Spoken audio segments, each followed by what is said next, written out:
السلام علیکم ناظرین کرام، نئی ویڈیو میں آپ کو خوش آمدید کہتے ہیں۔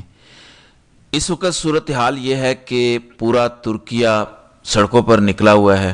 رجب طیب اردگان کے استعفے کا مطالبہ کیا جا رہا ہے۔ 10 لاکھ سے زائد لوگ ترکی کی سڑکوں پر ہے۔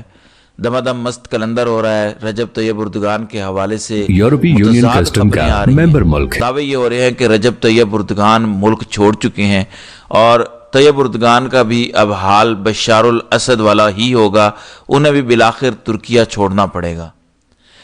ناظرین کرام، عالم اسلام کا ایک اہم ملک، پاکستان کا دوست ملک ترکی، رجب طیب اردگان جیسا ایک عظیم رہنما، ایک عظیم سیاستدان جو کسی بھی ملک کا اثاثہ ہوا کرتا ہے۔ یعنی آج کل دنیا کے اندر سب سے بڑا مسئلہ کیا ہے؟ لیڈرشپ کا کرائسس ہے۔ بڑے بڑے ممالک ہیں لیکن لیڈرز ہیں ہی کوئی نہیں۔ ابھی آپ پوری دنیا کے اندر 200 ممالک اٹھا کر دیکھ لیں، آپ کو پوری دنیا میں چند ہی لیڈرز نظر آئیں گے۔ خاص طور پر اسلامی دنیا کے اندر بڑے بڑے لیڈرز پچھلے کم از کم آپ کہہ لیں 5-10 سالوں کے اندر ختم ہو چکے ہیں۔ ملک بڑے بڑے تباہ ہو گئے۔ اسلامی ممالک پر تو جو زوال شروع ہوا ہے اس پر افسوس ہوتا ہے۔ آپ ایران کو دیکھ لیں، عراق کو دیکھ لیں، یمن کو دیکھ لیں، لیبیا اور لبنان کو دیکھ لیں، سیریا، مصر، ملیشیا، ان کو دیکھ لیں۔ مہاتیر محمد جیسا ایک عظیم لیڈر کہاں گیا؟ ایون بنگلہ دیش کے اندر اس وقت لیڈرشپ کا بڑا کرائسس ہے۔ لہٰذا پوری دنیا کے اندر، خاص طور پر مسلم دنیا کو جس طرح سے ٹارگٹ کیا جا رہا ہے، اب اسلامی دنیا کے اندر ایک ہی ملک ہے ترکیہ، جہاں پر آپ کہہ سکتے ہیں کہ جمہوریت ہے، یہ جمہوریت بچی ہوئی ہے۔ ترکیہ کے اندر بھی مارشل لا لگے ہیں، ترکیہ کے اندر بھی ریسنٹلی بغاوت کی اٹیمپٹس ہو چکی ہیں، فوج نے مارشل لا لگانے کی کوشش کی ہے۔ لہٰذا ایک ملک جو بچا ہوا تھا، جس کی اکانومی کو برے طریقے سے ڈیمیج کیا گیا، ترکی کی اکانومی سے چھیڑ چھاڑ کی گئی، لیرہ، وہ ٹرکش لیرہ جو کبھی 40-45 یا 50 روپے کا ہوا کرتا تھا، اب وہ رول رہا ہے پچھلے 2-3 سالوں سے 8-10 روپے یا 11 روپے کا ہے۔ ترکیہ کے اندر انفلیمیشن اس حد تک بڑھ چکی ہے۔ وہ ٹرکش جو پہلے 1000 لیرے کے اندر پورے خاندان کو چلا لیا کرتے تھے، اب 10,000 لیرے کے اندر بھی ان کا گزارا نہیں چلتا۔ لہٰذا ایک اسلامی دنیا کا اہم ترین ملک جہاں پہ جمہوریت بھی بچی ہوئی تھی، اس کا بھی یہ حال ہو چکا ہے۔ اب ترکی کیونکہ ایک لبرل ملک ہے، خود ترکی کے اندر فحاشی کو پروموٹ کیا گیا، لیکن طیب اردگان نے آ کر مساجد کو بحال کیا، خاص طور پر میڈیا انڈسٹری کے اندر فحاشی ختم کر کے یا کم کر کے روایتی تاریخی اسلامی ڈرامے پروڈیوس کیے، اور اس جیسا کنٹینٹ پاکستان تو کیا کوئی دوسرا ملک بنا ہی نہیں پایا۔ آپ عثمان ڈرامے کو دیکھ لیں، ارطغرل کو دیکھ لیں، اس طرح کی سیریز جو انہوں نے شروع کی۔ لہٰذا اب رجب طیب اردگان بھی ریڈار پر آ چکے ہیں۔ استنبول کے گورنر، آپ کہہ لیں میئر کی گرفتاری کو لے کر پورا ترکی اس وقت سڑکوں پر ہے، احتجاج ہو رہے ہیں، سازشی اپنی سازشیں کر رہے ہیں، استعفے کے مطالبے ہو رہے ہیں، اور یہی کہا جا رہا ہے کہ کسی وقت بھی طیب اردگان یا تو استعفیٰ دے سکتے ہیں یا طیب اردگان ملک چھوڑ کے جا سکتے ہیں۔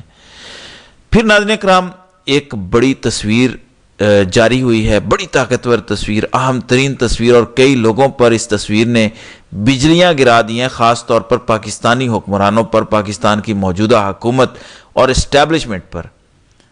تصویر کے اندر ایک طرف افغانستان کے وزیر خارجہ ہیں مفتی امیر متقی، اور دوسری طرف ہیں زلمے خلیل زاد، اور ان کے ساتھ کھڑے ہیں وہ امریکی شہری جو 2 سال سے افغانستان کی قید میں تھے۔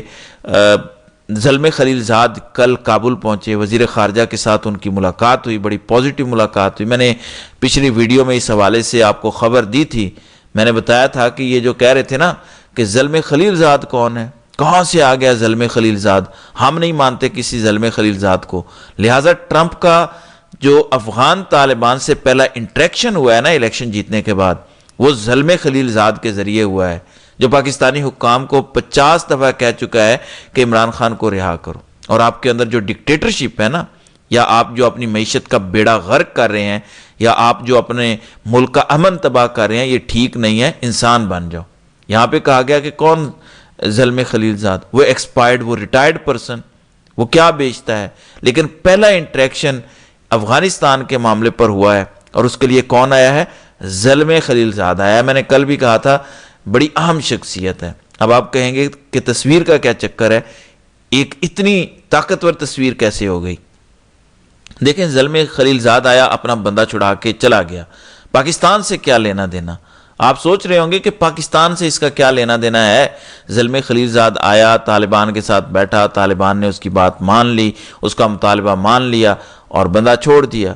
مطلب کیا ہے کہ طالبان اور امریکہ کے درمیان چیزیں ٹھیک ہو سکتی ہیں۔ اب یہاں پہ جو عرفان صدیقی جیسے لوگ اور دیگر حکومتی جو وزراء ہیں، یہ خواب دیکھ کر بیٹھے تھے کہ کیونکہ امریکہ کو افغان طالبان سے اپنا اسلحہ واپس چاہیے اور وہ پاکستان سے کہیں گے ہم نے کیونکہ پہلے شریف اللہ پکڑ کے انہیں دیا، داعش والا، اب بھی ہمیں اسائنمنٹ ملے گی، ہمیں اسائنمنٹ مل جائے گی نا، امریکہ کو ہماری ضرورت پڑے گی افغانستان کے معاملے پر، پھر امریکہ کے ہوں گے ہمارے ساتھ اچھے تعلقات، اور یہ موجودہ رجیم امریکہ کی مجبوری بن جائے گا۔ ایک تو لگیں گی دہاڑیاں، موٹی دہاڑیاں لگیں گی، دوسرے نمبر پر اس حکومت کو سہارا مل جائے گا۔ ہمیں پھر کون ہٹا سکتا ہے اگر امریکہ ہمارے ساتھ ہو، اگر ہم امریکہ کی گود میں بیٹھ جائیں؟ اب اس خواب پر پانی پھر گیا ہے، امریکہ ڈائریکٹ آ گیا ہے، ڈائریکٹ انہوں نے بات کر لی ہے افغان طالبان کے ساتھ، انہوں نے جو بات منوانی تھی وہ بات منوا لی ہے۔ ہم کہاں پہ ہیں؟ ہم بس خام خواہ ہیں۔ ہمارے وزیر خارجہ کہاں پہ ہیں؟ کہیں پر بھی نہیں ہے۔ ہم کہاں پہ کھڑے ہیں؟ کہیں پہ بھی نہیں ہے۔ ہاں ہمارا ڈیلیگیشن اسرائیل جائے، وہاں پہ دورے کرے، ایک طرف کل اسلام آباد میں سڑکوں پر پورا ملک نکلنے جا رہا ہے، جماعت اسلامی نے کال دی ہوئی ہے، یعنی کل بہت بڑا احتجاج ہے، تمام مذہبی جماعتیں اسلام آباد میں نکل رہی ہیں، کس کے لیے؟ غزہ کے لیے، فلسطین کے لیے۔ دوسری طرف مبینہ اطلاعات یہ ہیں، مبینہ کیا، اسرائیلی اخبار نے دعویٰ کیا ہے نا کہ پاکستان سے ایک ڈیلیگیشن آیا جس میں صحافی بھی ہیں، دیگر لوگ بھی ہیں۔ دفتر خارجہ نے کہا کہ ہمیں تو پتہ ہی نہیں ہے، لیکن ہم وہ ڈیٹا اکٹھا کر رہے ہیں، یعنی ایک طرف پورا اسلام آباد نکلنے لگا ہے، پورے ملک سے لوگ آئیں گے، تمام مذہبی جماعتیں فلسطین والے ایشو کو لے کر سڑکوں پر ہوں گی۔ جماعت اسلامی نے یہ سب ارینج کیا ہے، ویسے اچھی بات ہے، بڑا نوبل کاز ہے، اس کے لیے نکلنا بھی چاہیے، اہم چیز ہے، وہاں پہ ظلم ہو رہا ہے، لیکن یہ مذہبی جماعتیں جو اپنے ملک کے اندر ظلم ہو رہا ہے وہ انہیں نظر نہیں آتا، جو عورتوں کے ساتھ سلوک ہو رہا ہے، جس طرح سے لوگوں کے گھر توڑے جا رہے ہیں، جس طریقے سے چادر چار دیواری کا تقدس پامال ہو رہا ہے۔ 70,000 کلومیٹر دور اگر ظلم ہو تو اس پر یہ احتجاج کریں گے، جو کہ کرنا چاہیے، بری چیز نہیں ہے، کرنا چاہیے تو سارے مسلمانوں کو، کیونکہ غیرت کا معاملہ ہے۔ لیکن جو اپنے ملک کے اندر مسئلہ ہو وہ سمجھتے ہیں یہ تو کوئی ثواب کا کام ہی نہیں ہے۔ ظلم جہاں پہ بھی ہو، ظلم ظلم ہے، اور سب سے پہلے اپنے گھر والا جو ظلم ہے اس پر نظر دوڑانی چاہیے۔ پاکستان کے اندر عورتوں کے ساتھ کیا ہو رہا ہے، صحافیوں کے ساتھ کیا ہو رہا ہے، بچوں کے ساتھ کیا ہو رہا ہے، ملکی معیشت کے ساتھ کیا ہو رہا ہے، لیکن اس پر کوئی احتجاج نہیں ہوگا۔ بہرحال ایک طرف اسرائیلی لوگ دورے کر رہے ہیں، دوسری طرف احتجاج ہونے جا رہا ہے، اور تیسری طرف سارا وہ پروگرام بڑھ چکا ہے، وہ جو نظریں تھیں امریکہ پر اور افغانستان والے ایشو پر۔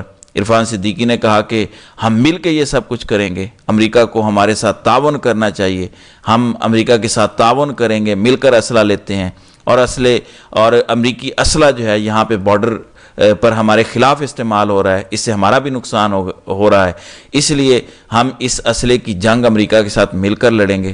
لیکن آپ دیکھ لیں اگلوں نے ڈائریکٹ ہی ڈیل کر لی ہے، اور ہمارے یہاں پہ جو بیٹھے ہیں وہ ہاتھ ملتے ہی رہ گئے ہیں۔ تو ناظرین کرام، آپ کی اس ویڈیو کے حوالے سے کیا رائے ہے؟ آپ اپنی رائے کا اظہار کامنٹ سیکشن میں ضرور کیجیے گا۔